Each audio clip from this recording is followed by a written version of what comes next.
welcome back to another episode of Throwback Thursday reviews on the Cup of Joe channel. I'm Joe, and this is Toothless, special guest. You may have guessed it, I teased it last week, but I'm going to be reviewing How to Train Your Dragon, the original, in honor of the Oscars and the sequels that are nominated for Oscars. How to Train Your Dragon 2 is one of the sequels that is nominated. Last week I did Captain America and Rise of the Planet of the Apes.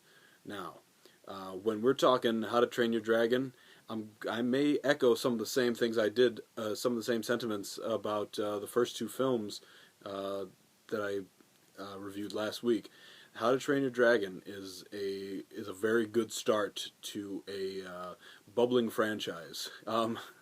Bubbling. And it's a very good franchise, and it just keeps getting better and better with every movie. I'm excited to see the third one, but we're here to discuss the very first one. How to Train Your Dragon is really the story of Vikings versus dragons and how they could come together as one to form a great team, a great bond. And it all starts with the two main characters. One being Hiccup. He's voiced by Jay Baruchel. I hope I pronounced his name right. And there's also Toothless. Toothless. Just another chance to show off my child's toy.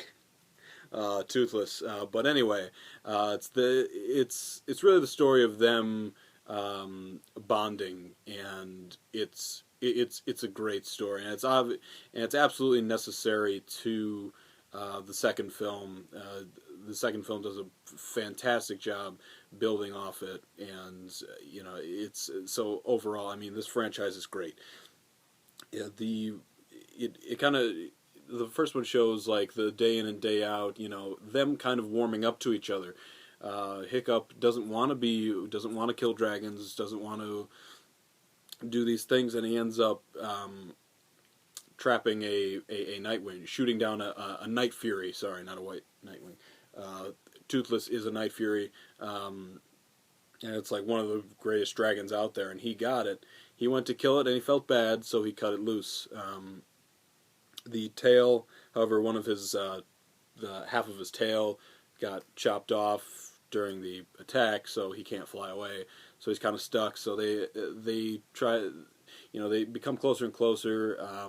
Hiccup continues to bring fish to Toothless, and eventually, hence the name of the movie, he's able to train the dragon and realize that these dragons are not actually bad. They're kind of misunderstood creatures that can be pets, and they like I said, they develop this great bond for each other. You also have Gerard Butler as Hiccup's father, Stoic, and America Ferrero, one of the plays Astrid. It's Astrid with a D at the end. Sorry. And it really is an altogether well developed movie. The flying scene where the dragons fly, and the animation is beautiful. It's great. Those are really my favorite parts of the movie. They're really cool.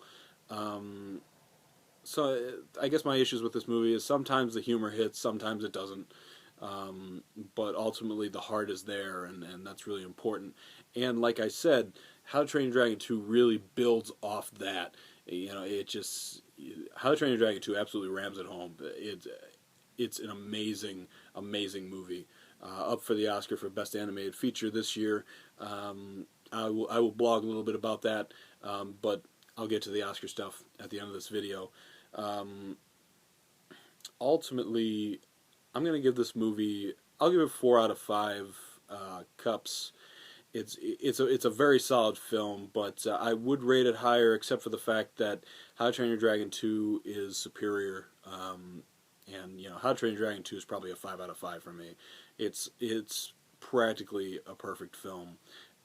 So that's not to take anything away from the first one. The first one was necessary to build that relationship between Hiccup and Toothless, which is my favorite.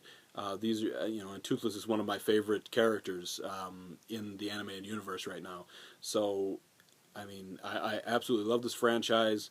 How to Train Your Dragon was nominated for an Oscar, but it lost to Toy Story 3 because we all just cried at the end of Toy Story 3. And there's no beating it. No beating it. So, I'm sorry, Toothless.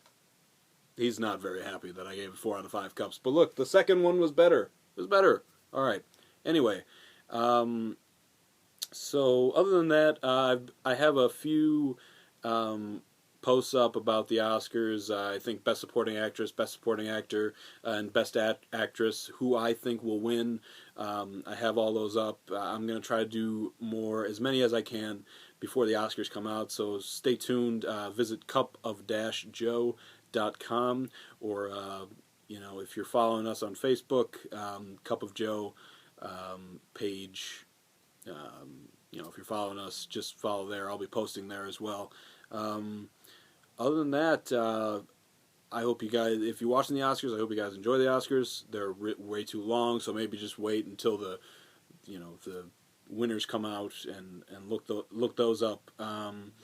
But other than that, I will also have a reaction to the Oscars after I have my Oscar picks. I don't know, other than that, I think that's it. I hope you enjoyed this episode of Throwback Thursday movie reviews.